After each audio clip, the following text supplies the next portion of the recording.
So today I was scrolling looking for content ideas and I found one. I'm going to play you this short video, but don't blame me for your stomach turning after you watch the whole entire awful, disgusting, horrible thing you're about to watch. My husband's toxic trait is that anytime I have a problem, instead of him just taking accountability, he will flip it. I have started to talk to him like a therapist. Yesterday, it happened, and I said something to him. He said, "Well, you do this, and this." Oh, okay. I literally walked away. He was like, "What? You don't want to talk about it?" I said, "No, you're showing a lack of emotional intelligence." This morning, he sat right next to me right there. He's like, "I'm sorry. I just wanted to say I'm sorry. You're right. I wasn't being fair to you, and that's not nice. And I apologize, and I'm taking accountability." And what's crazy is all that I had a problem with is how late he's been going to bed lately. And it's been due to work. But I'm also like, you have a great work-life balance. You are just doing this late at night because you choose to do that. So, yeah, that was nice. She kind of makes me want to cut my eyeballs out with a spoon and then drop the eyeballs in my dry martini. Ah!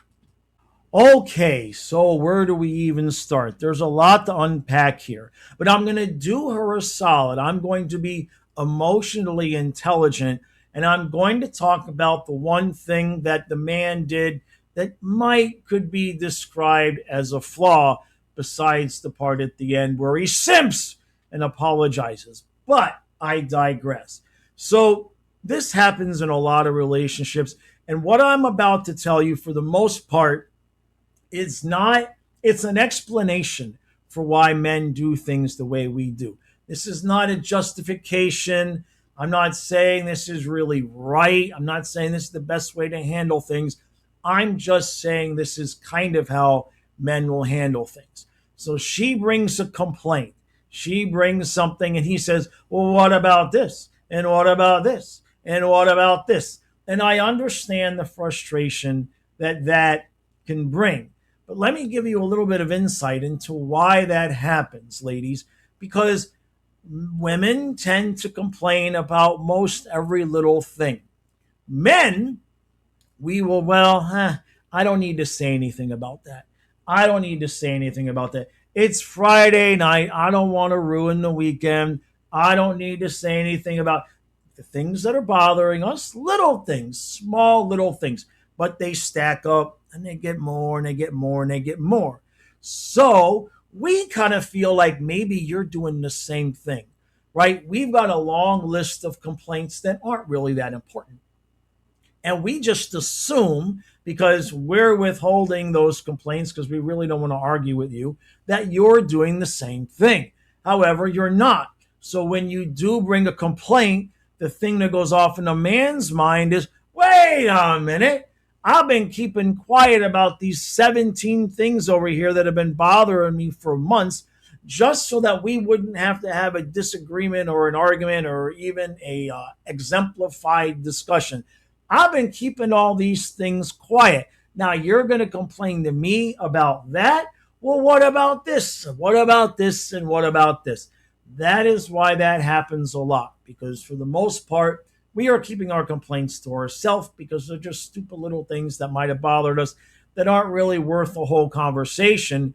But if you're going to bring things to our attention that we feel shouldn't be a big deal, then we will retort with the list of things we've been collecting that we thought that were not a big deal. So that's why that happens. Now, the rest of it. Let's start with the making fun of him. Now, I'm going to get into why I don't think this man should have apologized. But let's just forget that. Forget my opinion, your opinion, forget anybody's opinion. This is their relationship. The man is doing whatever he feels he needs to do to have peace in the house. Every man can understand that sentiment. So he goes and apologizes. And her reaction to him apologizing is she makes a video mocking him and making fun of him and posts it on the internet for everybody to see. This is her reaction to her getting what she wanted. He was emotionally intelligent, right? He was not being toxic. He came to her and said, "You're right. I'm sorry. That's my bad. I won't do that again." And the thanks he got was her putting it on the internet, making fun of him. So the next time, ladies, you meet a new man and you wonder why he doesn't apologize for a lot of things that you think he should apologize for, just go back and watch that video. Because that's the thanks we get most of the time. Now, if you listen to the end of the video, that's the part that's really going to burn your cookies. It's going to burn your cookies. It's going to fry your chicken. Well, actually, fried chicken is pretty good. It's going to piss you off, okay? Because at the end of all of her psychobabble, oh, well, the only really problem I had was that he's staying up too late. And, he's only doing that because he chooses to.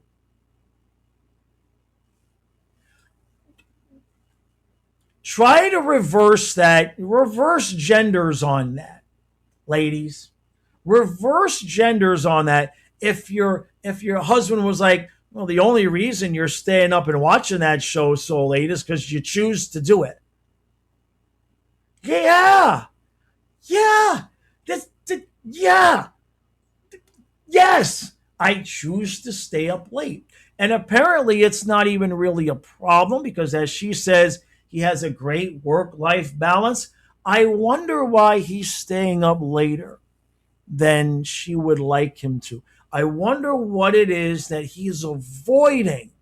Let's think about this here because she's obviously very educated, although you need to lay off the lip filler. She's obviously very educated because she knows the big words like emotional intelligence and toxic. But let's really think about this. I wonder what it could be. I wonder why he's worked all day and has a great work and life balance. And then when it's time to go to bed, he's like, nah, I'm going to stay up and play my game. Or, nah, I think I'll stay up and watch this show or putz around on the internet. What do you think it could be? Let me know in the comments your thoughts. I'm boonfoggled. I'm absolutely without any idea. I can't think of why he would want to avoid going to bed. I'll figure it out. At some point, I will figure it out. So this is a prime example of something that we'll talk about at a later date. But when you see somebody saying their boyfriend is toxic, or he's a narcissist, or they're a abuse survivor, not physical, but an emotional abuse survivor. Usually, what those things all mean is just that the man was trying to hold her accountable and things exploded because that's what happens many times when you try to hold a woman accountable. So she's over here calling him toxic for not being accountable for her opinion of him staying up late, even though she knows he's only doing it because he chooses to. You toxic, male, misogynistic, chauvinistic pig. How dare you do something because you choose to?